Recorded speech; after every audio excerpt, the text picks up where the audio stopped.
그리스도 이름으로 하나님 말씀 증거하겠습니다. 이 시간 같이 은혜 나누실 말씀은 사도행전 12장 1절로 24절까지 말씀이 되겠습니다. 사도행전 12장 1절로 24절까지 말씀.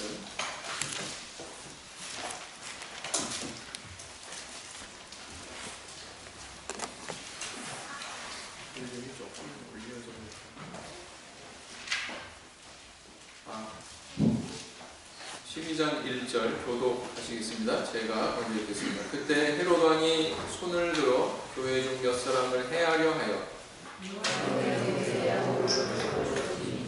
유대인들이 이를 기뻐하는 것을 보고 베드로도 잡으려 할세 때는 무교절이리라.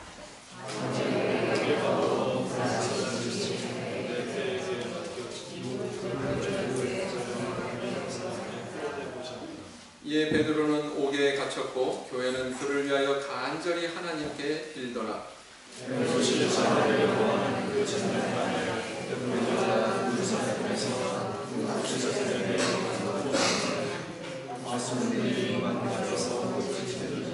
호련히 주의 사자가 곁에 서매 옥중에 광채가 조요하며 또 베드로의 옆구리를 쳐 깨워 가로되 급히 일어나라 하니 쇠사슬이 그 손에서 벗어지더라.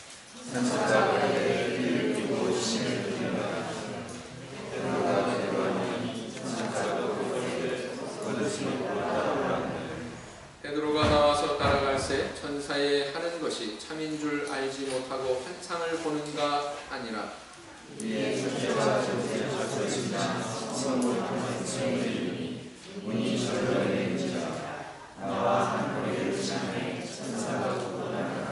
이에 베드로가 정신이 나서 가로되 내가 이제야 참으로 주께서 그의 천사를 보내어 나를 헤롯의 손과 유대 백성의 모든 기대에서 벗어나게 하신 줄 알겠노라 하여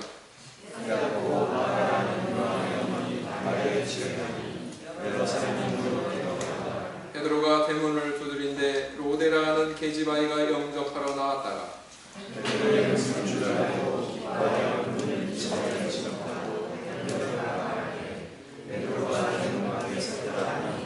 저희가 말하되 내가 미쳤다 하나 계집아이는 힘써 말하되 참말이라 하니 저희가 말하되 그러면 그의 천사라 하더라.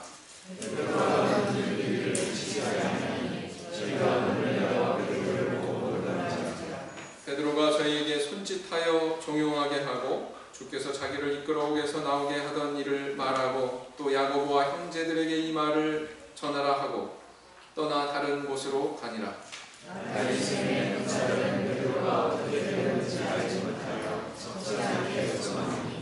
헤롯이 그를 찾아도 보지 못하매 하숙꾼들을 신문하고 죽이라 명하니라. 헤롯이 유대를 떠나 가이사랴로 내려가서 거하니라.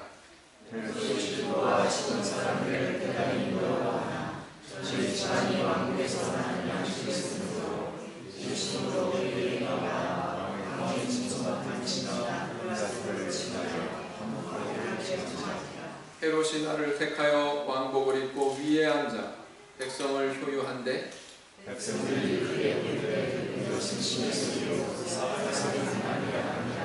헤롯이 영광을 하나님께로 돌리지 아니하는 고로 주의 사자가 곧 친히 충이 먹어 죽으니라.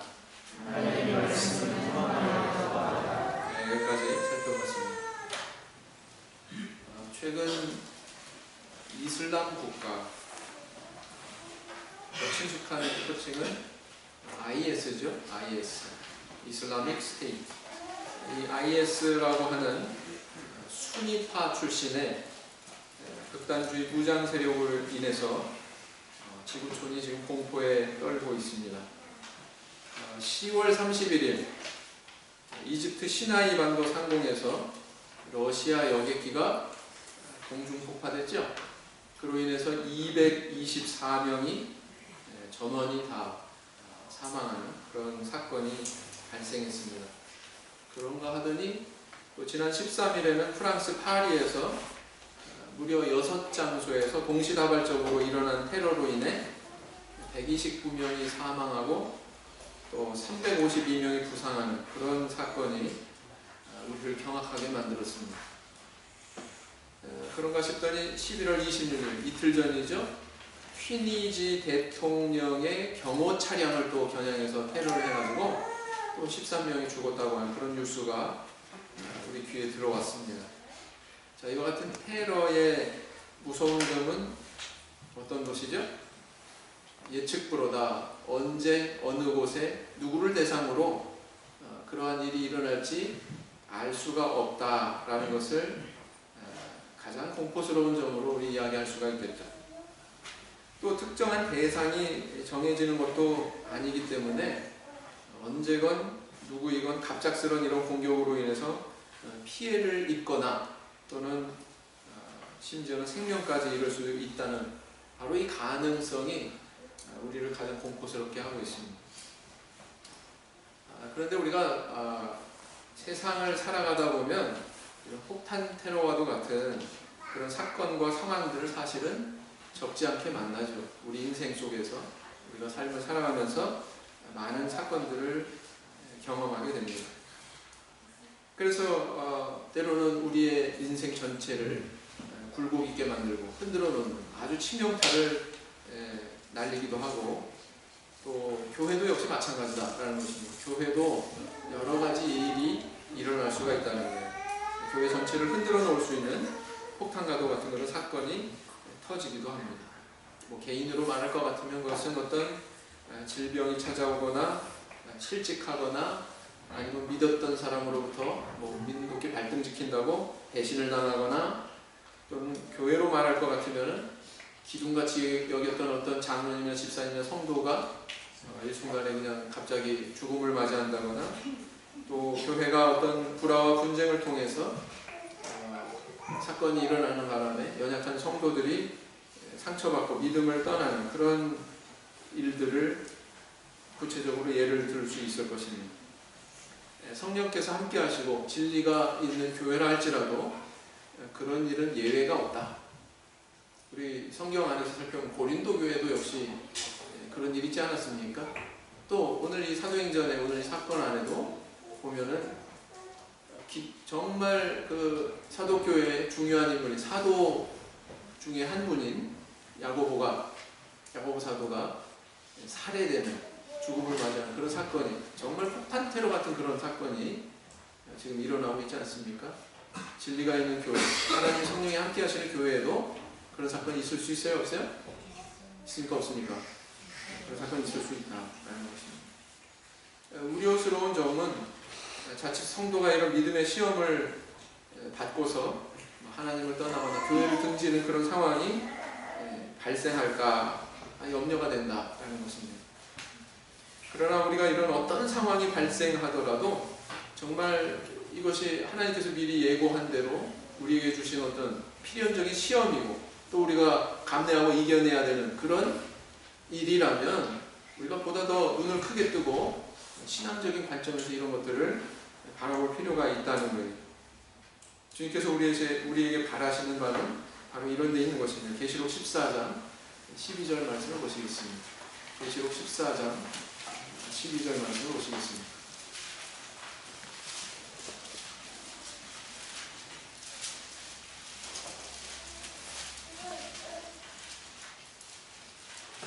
계시록 14장 12절.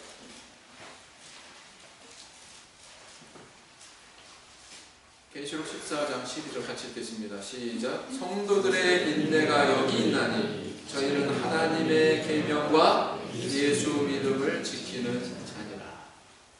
자, 이 모든 인류사를 마감하는 그런 마당에 하나님께서 조명하고 있는 그런 가치가 무엇인지, 모든 우리 믿음의 성도들을 겨냥해서 하나님께서 관심 두시는 것이 무엇인지 우리 이 말씀을 통해서 좀 미루어 알 수 있을 것 같아요.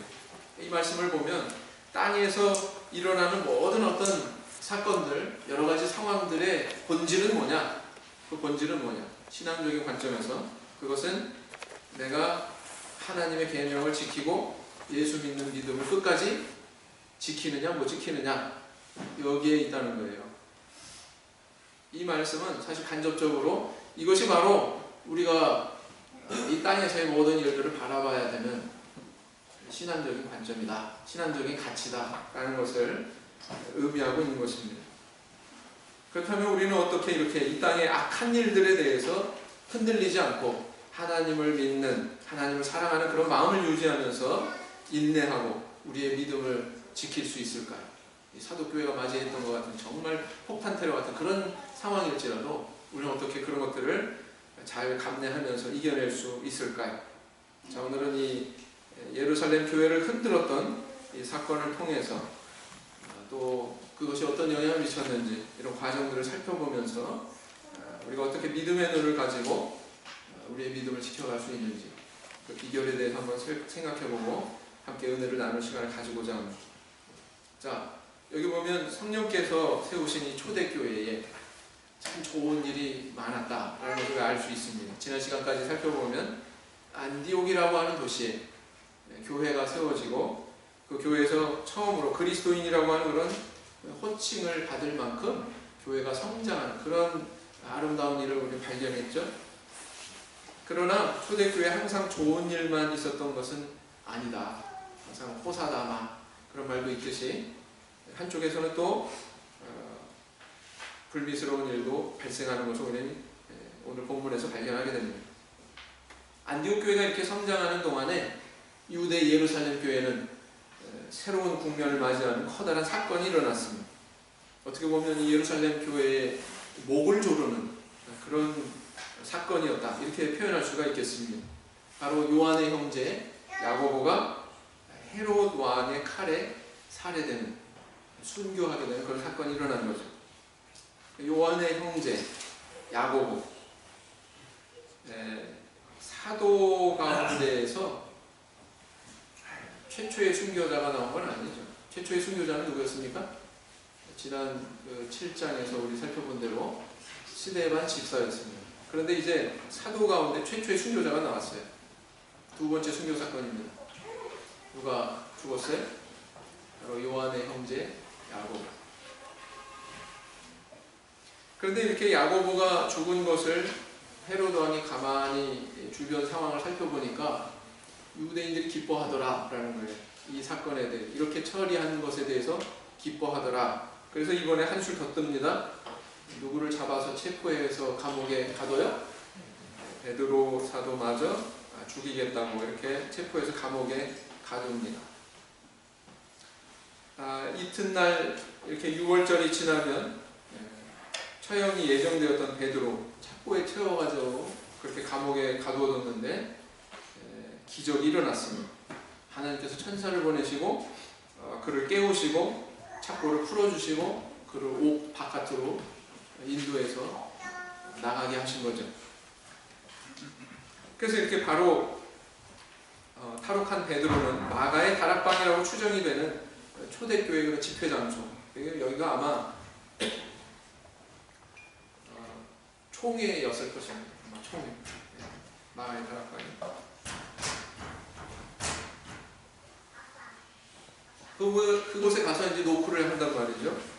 그리고는 자기의 무사를 알리고는 그 안에 들어간 게 아니라 베드로가 정처 없는 어디론가 떠나가는 것으로 이 사건이 이제 종결이 됩니다. 그런데 오래지 않아서 또 한 사람이 죽는 사건이 일어납니다. 누구예요? 누가 죽었습니까? 야고보 사도가 죽고 나서 오래지 않아서 누가 죽었어요? 이렇게 예루살렘 교회를 핍박했던 야고보 사도를 칼로 죽였던 헤로드 왕 자신이 죽었습니다. 그죠? 그 다음에 이제 이 사건 마지막에 24절에 뭐라고 했냐면은 하나님의 말씀은 점점 흥왕하여 힘을 얻게 되었다 라고서는 이 사건이 이제 종결되고 있어요. 자, 이 야고보가 순교하고 베드로가 탈옥한 이 사건이 오늘날 우리에게 주는 교훈이 무엇입니까? 첫째는 뭐냐면 고난과 핍박 중에도 하나님이 주시는 위로와 희망이 있다라는 것입니다.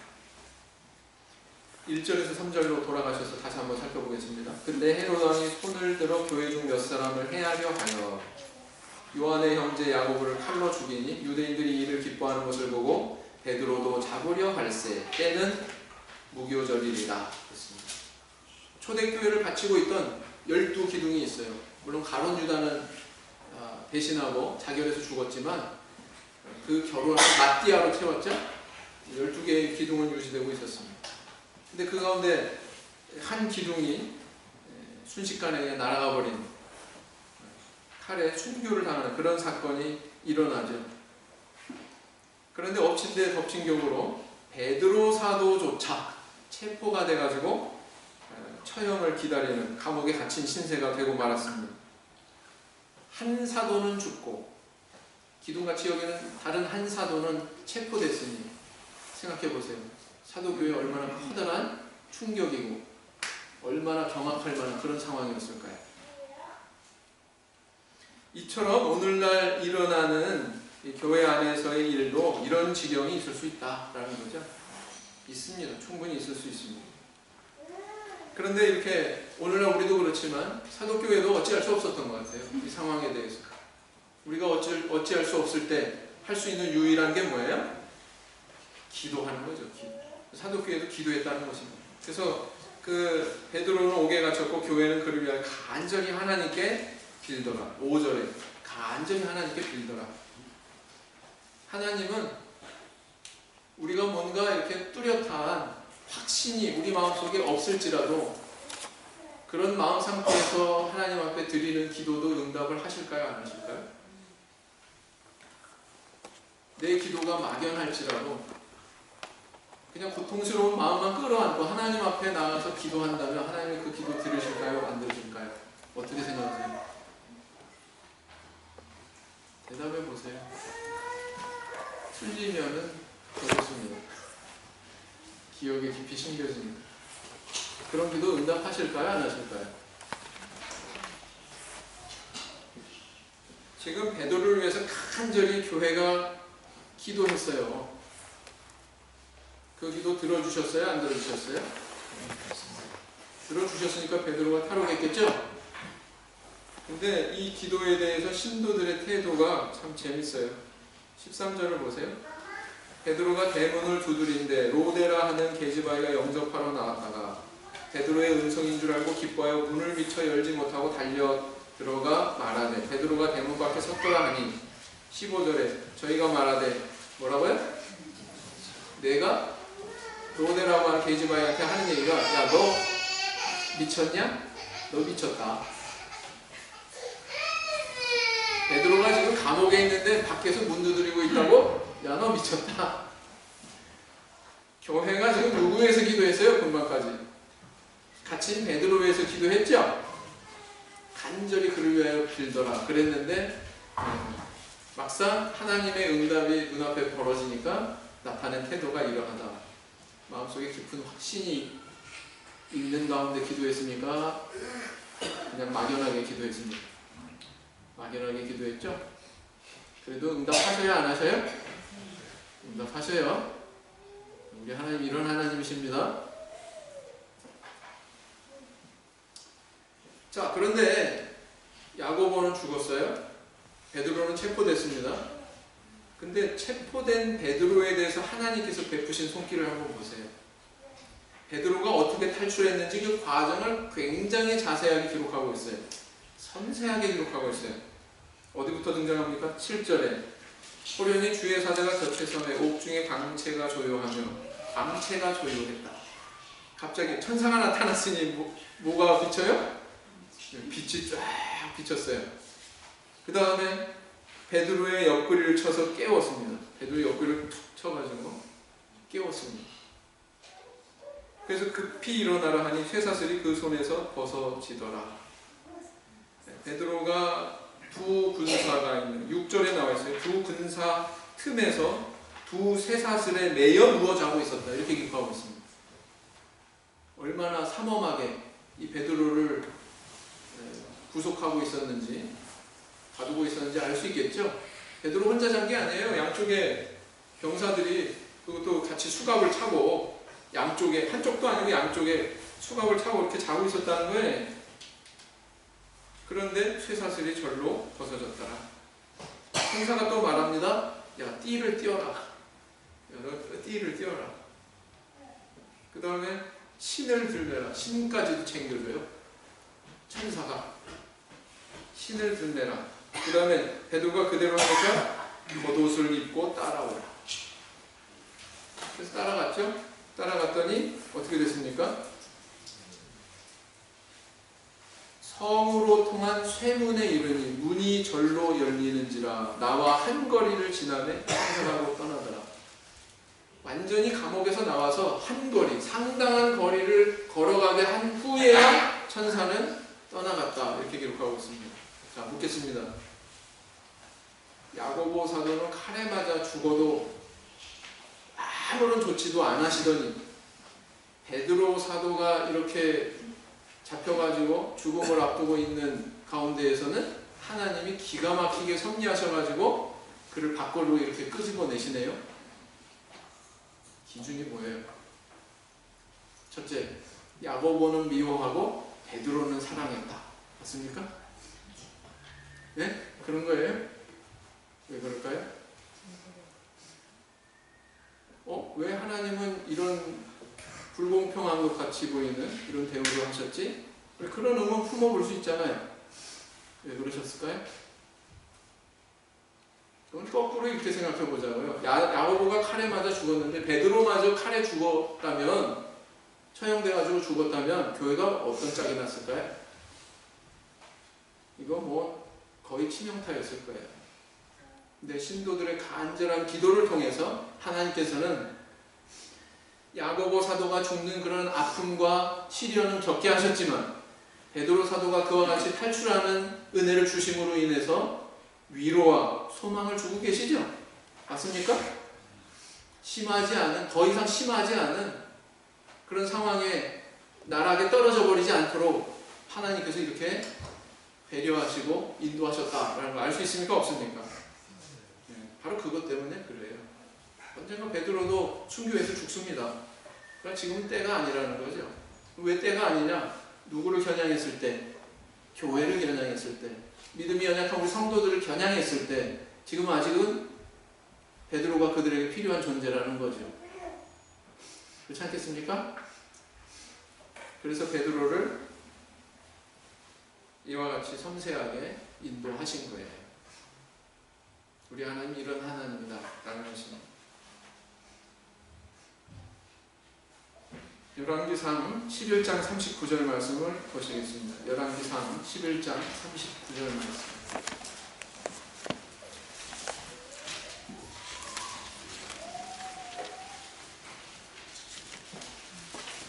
열왕기상 11장 39절 말씀.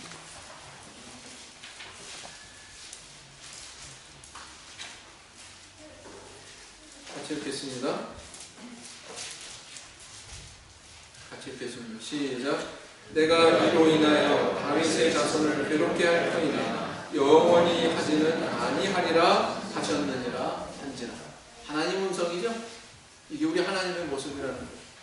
우리가 완전히 그냥 나락으로, 절망의 구렁텅이로, 심연으로 그냥 빠져드는 것을 원하시는 분이 아니라는 것입니다. 이렇게 때로는 우리에게 시련으로 어떤 사건이 다가오지만, 폭탄 같은 그런 일이 우리에게 다가오지만 하나님은 그 가운데 우리를 위로하시고 미래를 내다볼 수 있는 그런 희망을 던져주신다는 것입니다. 믿으십니까? 그걸 믿는다고 대답하시는 성도님들은 자신의 삶에 대해서 그걸 믿으셔야 돼요. 내 삶에 다가오는 그런 사건들에 대해서 그런 하나님의 손길을 믿으셔야 된다는 거죠.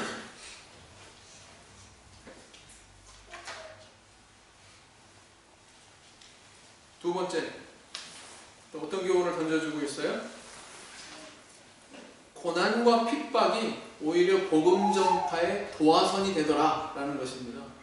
이것을 우리에게 가르쳐주고 있습니다.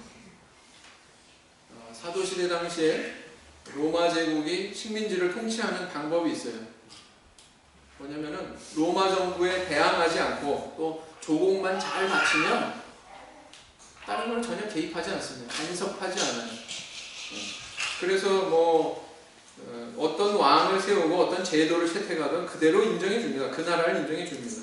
그러나 한편으로는 또 그들을 감시하죠. 감시하기 위해서 파송되는 인물이 바로 누구였느냐? 총독입니다. 총독.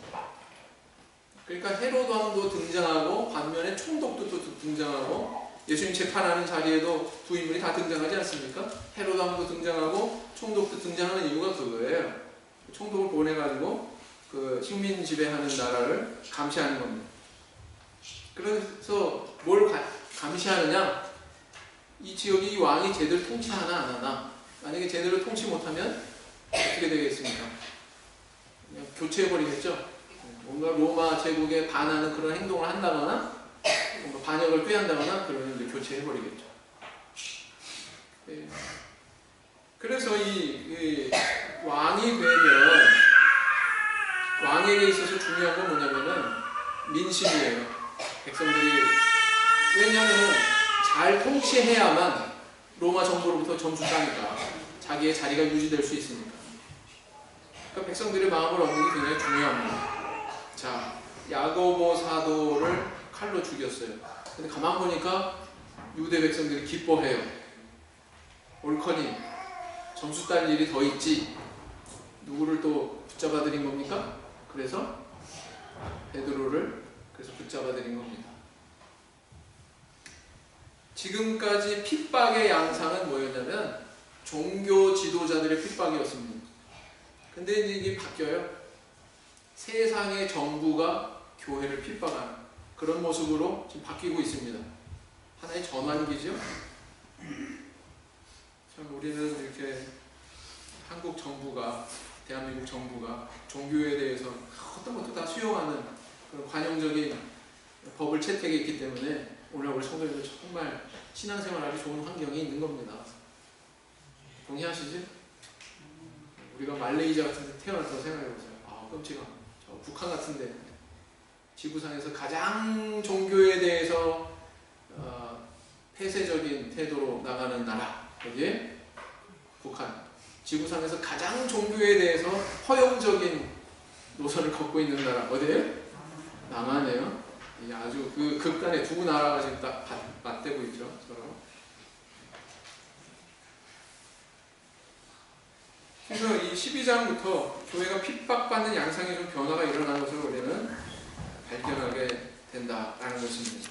그런데 이런 상황은 예수님이 재판받으시는 자리에서도 드러났지만 이미 예견된 거예요. 사도행전 4장 26절을 보시겠습니다. 사도행전 4장 26절.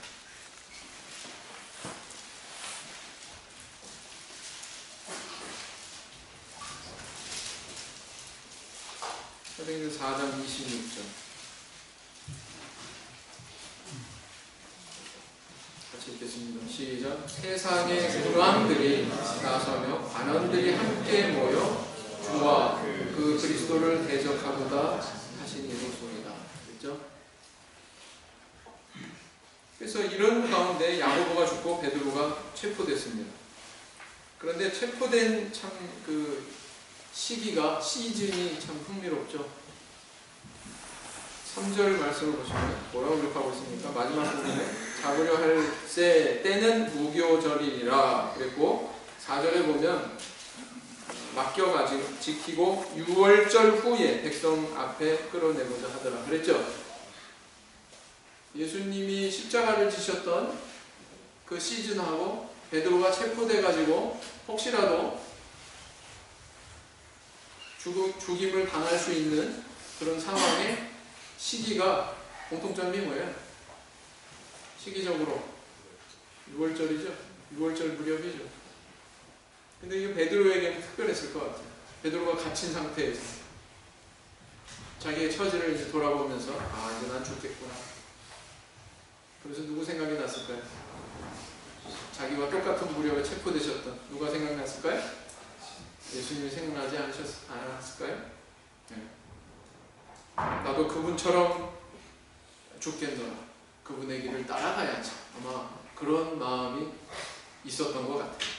다 마음속으로 정리하고 그리고 그걸 다 받아들였던 것 같아요. 그렇게 판단하는 근거가 어디에 있느냐. 내일 모레면 죽을 사람이에요. 저 같으면 잠이 안 올 것 같은데, 그죠? 충혈된 눈으로 그냥 뜬 눈으로 밤을 샜을 것 같은데 베드로는 뭐 하고 있었어요? 네? 천사가 어이 베드로야 일어나라 흔든 게 아니에요. 옆구리를 어떻게 했어요? 안 일어나서 재밌잖아요. 옆구리를 쳐가지고 뭐 이렇게 일어나시오 이게 치는 정도가 아니에요. 옆구리를 쳤다고 이렇게 표현하고 있습니다. 얼마나 고나게 자고 있었으면 내일 모레 죽을 사람이 얼마나 고나게 자고 있었다는 뜻입니까? 그죠? 베드로는 아주 평안했다는 것을 보여주고 있습니다. 바로 이런 상황에서 탈옥의 기적이 일어났죠. 전승에 의하면 베드로는 여러 이방 지역을 다니면서 복음을 전했다고 합니다. 이후에 예루살렘에 머물러 있을 수가 없었어요. 마가의 다락방에 들어가서 은거한 게 아닙니다. 그냥 나 무사하다 알리고는 정처 없는 어디론가 떠나갔어요. 뭘 의미합니까? 복음이 이제 더 이상 예루살렘에 머물 근거가 없어졌어요.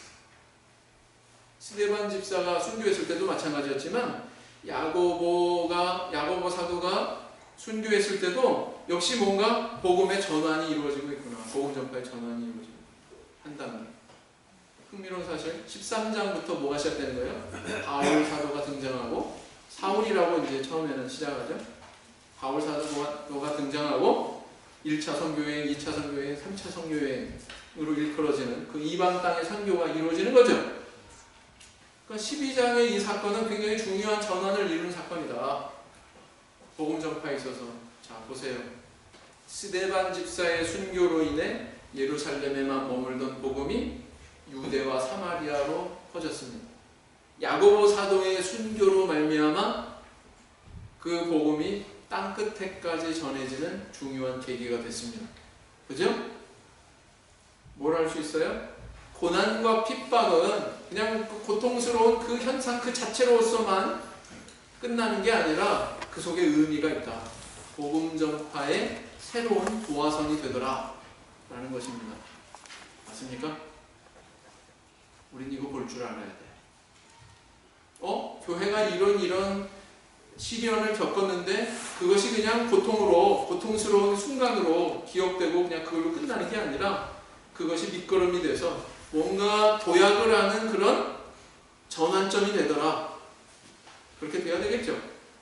우리 개인의 인생도 마찬가지. 나에게 어떤 시련이 오고 어떤 어려움이 왔는데 신앙적인 그런 아주 커다란 시련이 왔는데 그것이 나에게 걸림돌이 되는 것이 아니라 그것을 전환점으로 해서 내가 보다 더 하나님께 가까이 나가고 내 신앙이 보다 더 깨이는 그런 전환점으로 삼아야 되지 않겠습니까? 네. 거기에 우리 하나님의 섭리가 있고 뜻이 있다는 거예요. 그래서 야고보는 주의 형제 야고보죠. 주의 형제 야고보가 남긴 서신 야고보서에는 이렇게 기록을 하고 있습니다. 야고보서 1장 2절, 야고보서 1장 2절. 야고보서 1장 2절 말씀.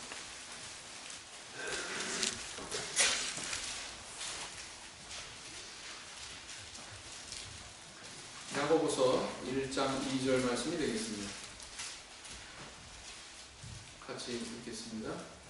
시작. 내 형제들아, 너희가 여러 가지 시험을 만나거든 온전히 기쁘게 여기라. 온전히 어떻게 하라고요? 기쁘게 여기라. 자, 세 번째. 또 어떤 교훈을 우리에게 주고 있습니까? 선민을 핍박한 악인은 하나님께서 반드시 처분하신다는 것입니다. 선인을 핍박한 악인은 하나님께서 반드시 심판하십니다. 사도행전 12장 23절에 헤롯이 영광을 하나님께로 돌리지 아니하므로 주의 사자가 곧 친히 충이 먹어 죽으니라. 헤롯의 죽음의 원인이 뭐예요? 여러 가지 관점에서 얘기할 수 있는데, 첫째, 의학적인 관점. 뭐 때문에 죽었다고요? 충이 먹어 죽었다. 이렇게 얘기하고 있습니다. 창자에 뭐 이렇게 썩어 들어가는 그런 어떤 질병으로 인해서 죽었다. 병리학적인 그런 원인에 대해서 밝히고 있는데 영적인 원인에 대해서도 성경은 언급하고 있습니다. 그가 효유할 때 하나님께 영광을 돌리지 않았기 때문에, 하나님께 돌아갈 영광을 백성들이 왕한테 막 돌리고 있죠. 근데 그것을 하나님께 돌리지 않았기 때문에 죽었다, 이렇게 기록하고 있습니다. 원인이 거기에만 있나요? 아니요. 더 깊은 데 있어요. 더 깊은 데 원인이 있었습니다. 그 원인은 바로 뭐였느냐? 마지막 절에 뭐라고 했습니까? 하나님의 말씀은 흥왕하여 더하더라. 하나님의 복음, 하나님의 말씀을 핍박한 이 왕은 이렇게 죽었지만 하나님의 말씀은 죽지 않았다. 하나님의 말씀은 흥왕해서 더 성장했다. 이것을 지금 이야기하고 있는 거예요. 다시 말하면 이 말씀을 근거로 생각해 보면 이 헤롯 왕은 몹쓸 짓을 했어요. 하나님의 말씀을 핍박했습니다. 구체적으로 야고보 사도를 칼로 살해했습니다. 베드로까지 죽이려고 그를 가두었습니다. 이런 악행을 한 헤롯, 누가 심판하신 겁니까? 하나님께서 심판하신 거예요. 보다 더 근본적인 원인을 이야기하라고 할 것 같으면 그것은 바로 하나님의 복음을, 하나님의 교회를 핍박한 거기에 원인이 있었다라는 거예요. 이처럼 하나님을 무시하고 하나님의 선민을 핍박하고 하나님의 택한 교회를 핍박하는 악인은 하나님께서 반드시 이렇게 심판하시고 처분하신다는, 준엄한 그런 징벌을 하신다는 것을 우리에게 보여주고 있습니다. 오늘날 우리에게 시험이 있습니다. 어떤 시험이 있어요? 어떤 선한 성도님이 어려움당하고 고통당하고 그러면 어떻게 저렇게 선한 분이, 하나님이 만약에 계시다면 저런 일을 당할 수 있어요. 또 하나의 시험이죠. 믿음의 시험이죠. 또 반대 시험이 있습니다. 악인을 보면서 야, 세상에 어떻게 저렇게 악한 사람이 저런 악행을 저지르는데 하나님은 심판도 안 하고, 우리 하나님 죽은 하나님인가? 역시 시험에 들을 수 있습니다. 이 세상에 그런 부조리한 그런 현상들이, 그런 순간들이 얼마든지 있다는 거예요. 그런데 성경은 이런 악인이 세상에 횡행하는 것에 대해서, 선인이 핍박받고 고통당하는 이런 상황에 대해서 어떤 태도를 가지라고 그렇게 말씀하고 있습니까? 불평하지 마라. 악인을 인하여 불평하지 마라. 전도서 8장 11절 말씀 또 보시겠습니다. 전도서 8장 11절 말씀.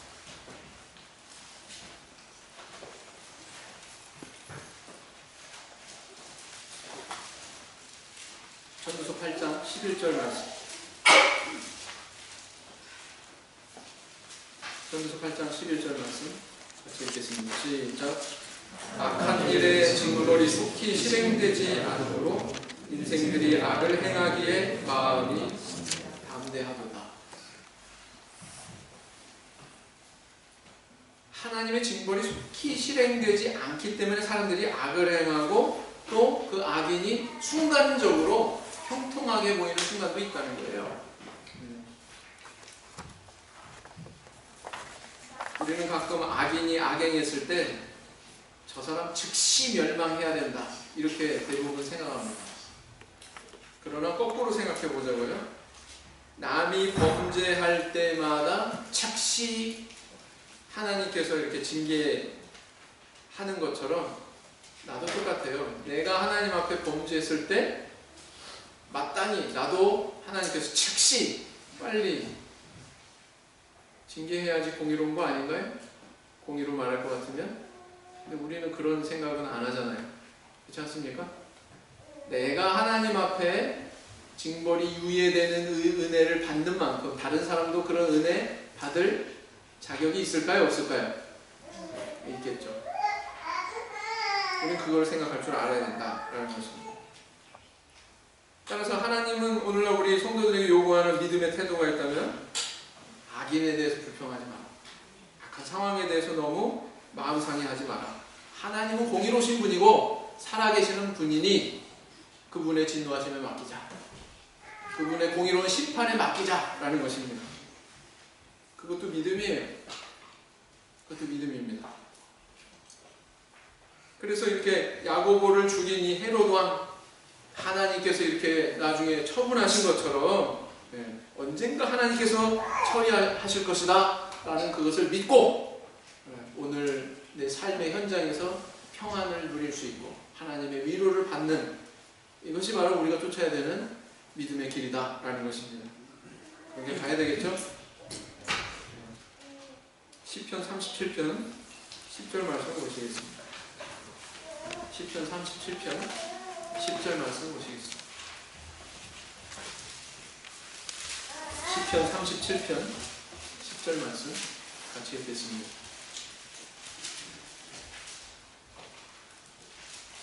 시작.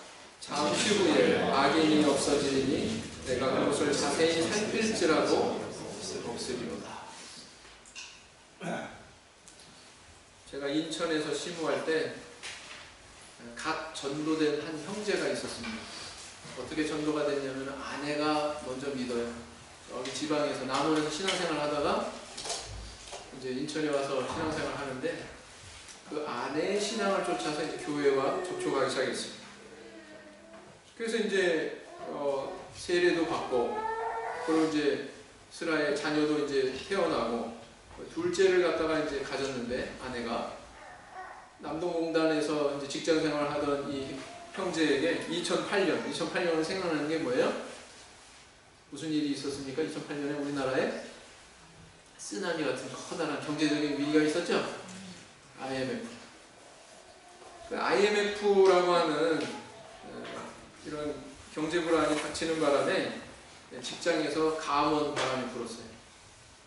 명퇴를 시켜야 되겠다, 누군가. 막 온갖 소문이 막 돌았습니다. 그런 소문 가운데 명퇴 대상자가 된 유일한 한 인물이 딱 찍혔는데 그게 누구예요? 바로 우리 교회 이제 막 신앙의 길을 시작한 이 형제가 그 대상이 됐습니다. 생각해 보세요. 믿음이 없는 사람 같으면 이런 상황에서 어떤 생각을 할까요? 내가 아내 쫓아서 교회 나간 건 최대의 실수였구나.